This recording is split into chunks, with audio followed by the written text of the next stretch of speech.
Hi guys, எல்லாருக்கும் வணக்கம் guys. இந்த வீடியோவில் நம்ம என்ன பார்க்க போகிறோன்னா, இந்திய அணி என்னங்க இப்படி அடிக்கிறாங்க. உண்மையாக இந்திய அணி மிகவும் ஆபத்தான அணி.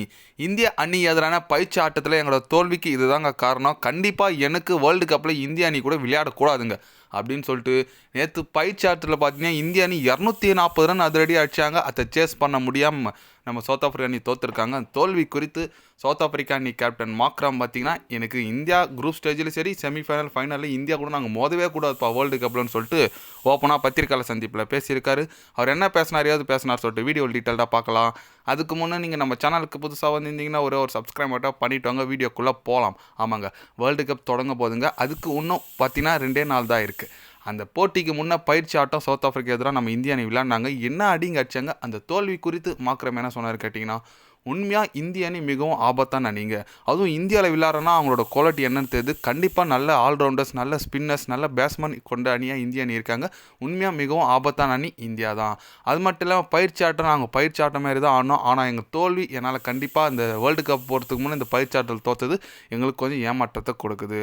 அது மட்டும் இல்லாமல் இந்திய அணி பேட்ஸ்மேன்கள் எல்லாருமே ரொம்ப ஒரு பலம் வாய்ந்த அணியாக பலம் வாய்ந்த வீரராக இருக்காங்க. எல்லாரும் பிக் ஹிட்டர்ஸாக இருக்காங்க.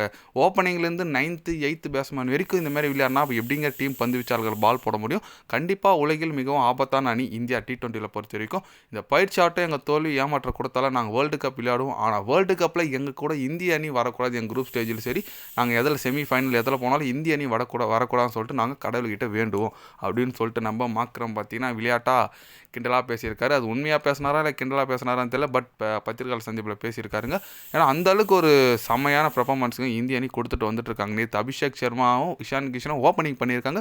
சஞ்சு சாம்சன் விக்கெட் கீப்பிங் கூட பண்ணல. அதாவது சஞ்சு சாம்சன் பேட்டிங் இறக்கல, ஓப்பனிங்காக நம்ம அபிஷேக் சர்மா இஷான் கிஷனை கொடுத்துட்டு இஷான் கிஷன் தான் கீப்பிங் பண்ணார். இதுலேருந்தே தெரியுது சஞ்சு சாம்சன் பிளேயிங் லெவலில் இருக்க மாட்டார். எஸ், பிளேயிங் லெவலில் ஓப்பனிங் அபிஷேக் சர்மா இஷான் கிஷன் கண்டிப்பாக இருப்பார்.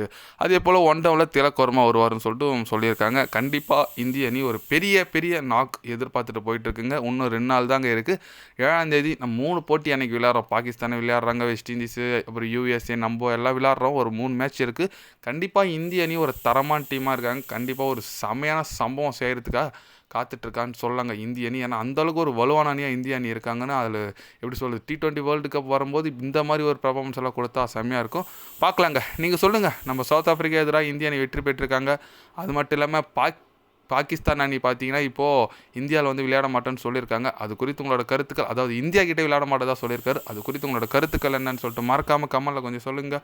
இது போன்ற ஸ்போர்ட்ஸ் நியூஸை தெரிஞ்சுக்கணுன்னா சேனலை சப்ஸ்கிரைப் லைக் ஒன்று பண்ணிக்கோங்க. கண்டிப்பாக day by day channel update வரும். மறக்காமல் சப்ஸ்கிரைப் மட்டும் கொஞ்சம் பண்ணி வச்சுக்கோங்க. நன்றி, வணக்கம்.